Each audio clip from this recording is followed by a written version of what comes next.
Well, the government of Eswatini has distanced itself from speculation suggesting that it is behind the killing of human rights lawyer Thulani Maseko. Maseko was fatally shot at his home in Luyengo near Mbabane on Saturday night. Now, Maseko is well known for being among those calling for electoral reforms in Eswatini. Government spokesperson for Eswatini's government, Alpheous Nxumalo, joins us this morning. He has cautioned the public to refrain from making such allegations. As such, it could derail the investigation. So on the show yesterday, we spoke to Swaziland news editor Thulani Maseko.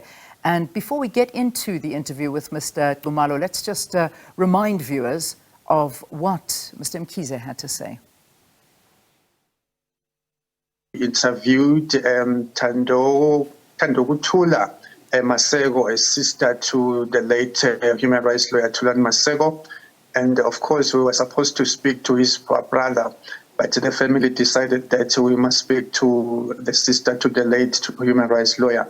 And she disclosed that there were people who were camping outside Maseko's home, and when his brother, or when her brother took a bike to follow what he described as the hitman, the police were camping outside Maseko's home and they refused to join in the chase. So thereafter, one of the men who was camping next to Maseko's home then revealed himself as a police officer. And then we asked ourselves why the police were camping next to Maseko's home. Yeah. And they were camping next to Maseko's home with the equipment waiting to respond to a shooting scene. So there are reasonable suspicion that, of course, police might be involved in this killing, because even if they were told that here is the car that was transporting those who allegedly shot Maseko, they refused to investigate and chase the car with the intention of apprehending the suspect. Right, again, just a reminder that that is Swaziland news editor Zweli Dlamini talking to us on the show yesterday. And then, of course, we have invited Mr. Alpheous Nxumalo, who is the Eswatini government spokesperson, to respond to all of that. Mr. Nxumalo, as an opening point, what is your response to what Mr. Dlamini had to say yesterday?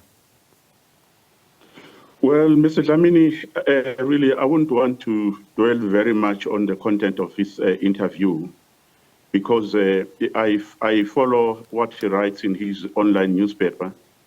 Most of his stories are just fairy tales that can only be told to kindergarten kids. In any case, on the suspicion of what actually happened in the mysterious death of Mr. Maseko, government have taken a position. The position is clear. We do not want to cast aspersion or even speculate on this matter. As for the investigations, the police, as Monday, they are already interviewing the people who are considering themselves as eyewitnesses.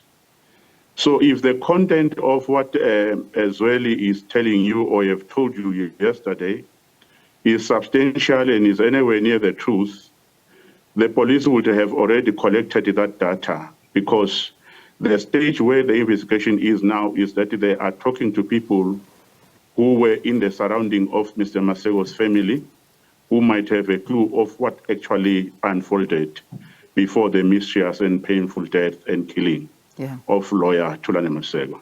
All right.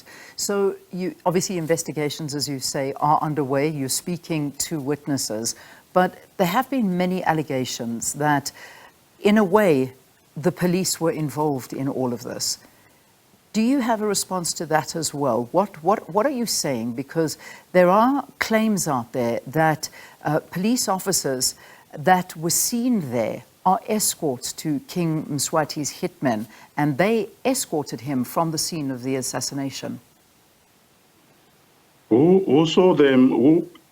Why is that information being hidden? Whosoever has got that information, we can only aid that person as government. Remember, government, the police are doing this investigation in the backdrop of many other mysterious killings of assassinated police officers in the country, assassinated soldiers, assassinated other civilian, even a chief, a community leader in this country.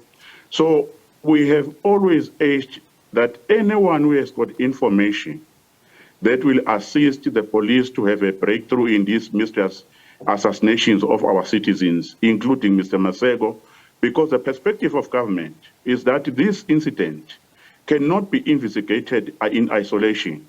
It's an incident that has happened in a context of where other peoples have lost their lives through the same similar style of assassinating a Maswat. So it would be very mischievous for us if somebody have got information which can also help probably give the police a breakthrough to the previous assassinations that have happened, as I've already counted, other assassinations that happened before Mr. Maseko assassination. So we have got no fear or doubt as government that the truth of this matter will be investigated and it will be unearthed, and the culprits, wherever they are, they may be coming from another countries who sneaked in the country or from the other country, they are going to take responsibility of the matter of Eswatini, not only of Mbabane Maseko, but also the other Swazi's that have fallen as a result of this heinous crime. There's a lot of speculation around comments that were made by King Mswati just before Maseko was killed. And the comment basically was saying that just after Mswati was bragging about hiring mercenaries to defend himself against those opposed to his regime. There's great worry that this, in fact, was, and again, I say this is speculation, but this is what people are saying and suspecting, is that, in fact, these mercenaries that have been hired by the king are behind this. And this against people who are pro-democracy. And this has led to a lot of unrest in Eswatini, and he is trying to contain this. Perhaps you'd like to respond to that.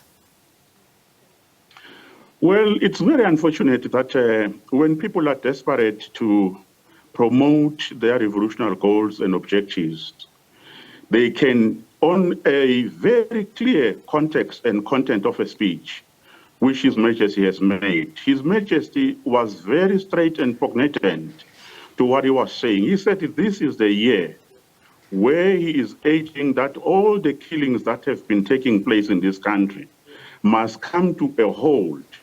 Government have been empowered and instructed to do everything in its power to ensure that the culprits that have committed acts of assassination in the country, who have assassinated police officers, who have assassinated soldiers, assassinated community leaders, should be taken into responsibility for the acts that they've committed. And remember, Thulani is not part of those people who committed those crimes.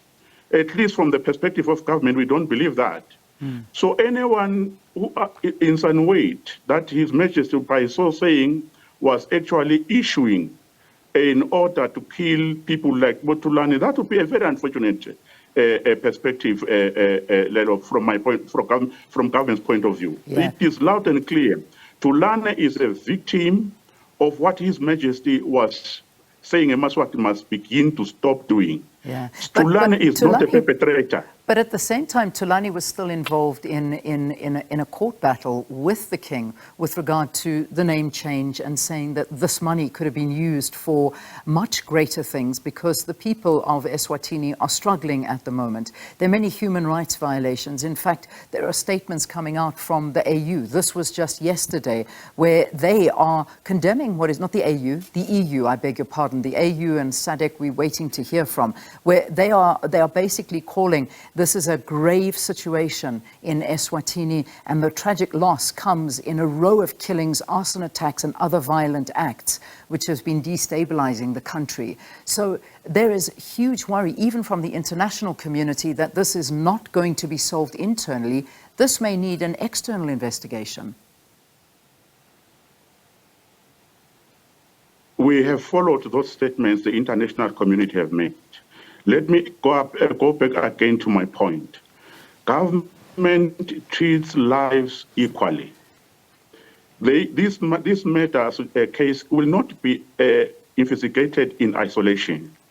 And we are not going to allow the so-called international community, which is actually, you can see, is international gangs and who are trying to impose their will on Maswati, on how they must carry their national business. We are investigating all matters that have taken place in this country.